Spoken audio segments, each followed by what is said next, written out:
Selamat pagi saudara-saudara sekalian yang terkasih dalam Tuhan Yesus Kristus. Selamat bergabung kembali dalam Sukacita Pagi edisi Natal. Saudara, mari kita melihat kembali mengenai silsilah Yesus. Ini sering kita lihat kalau di perenungan Natal.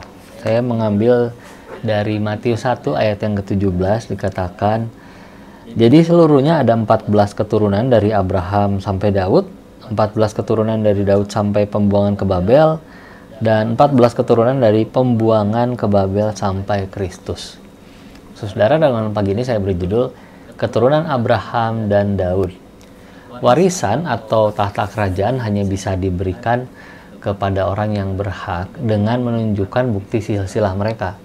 Orang Yahudi, saudara, sangat ketat mengenai silsilah, seperti yang terbukti dari pemilihan imam pasca pembuangan ke Babel. Kalau dilihat di dalam Ezra 2, orang-orang yang tidak bisa dibuktikan atau membuktikan silsilah keimamannya tidak bisa menjabat sebagai imam. Saking ketatnya soal silsilah dan tradisi penamaan, nama Yohanes hampir tidak bisa diberikan karena tidak adanya nama Yohanes dalam silsilah keluarga Zakaria.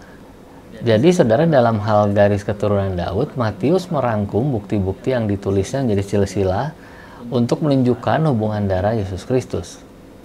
Hal ini mengecilkan kemungkinan adanya Mesias lain yang dianggap memenuhi garis keturunan.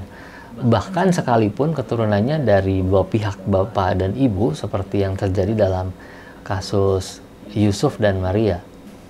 Yang terpenting saudara, pembuktian Yesus Kristus sebagai keturunan Daud mau menyatakan bahwa dia adalah pewaris tahta yang sah.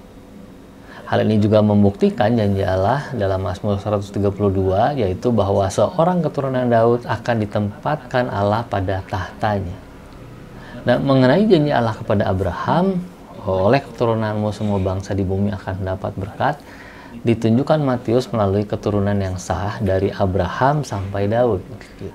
Pembuktian Yesus Kristus sebagai keturunan Abraham menjadi bukti diwujudkannya janji keturunan Abraham sebagai saluran berkat atau anugerah Allah.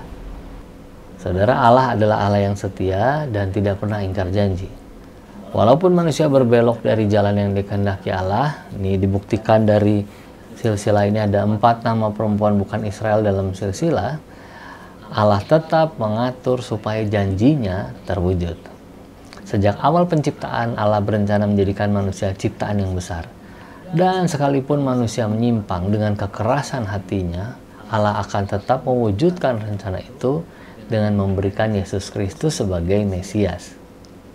Mari kita berdoa, saudara. Bapa kami yang di surga, kami sungguh bersyukur Engkau menggenapi janjimu kepada Abraham juga Daud, maupun nubuatan-nubuatan lain dalam perjanjian lama melalui kehadiran Yesus Kristus.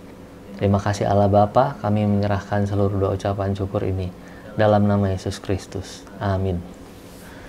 Damai sejahtera dari Tuhan Yesus Kristus menyertai.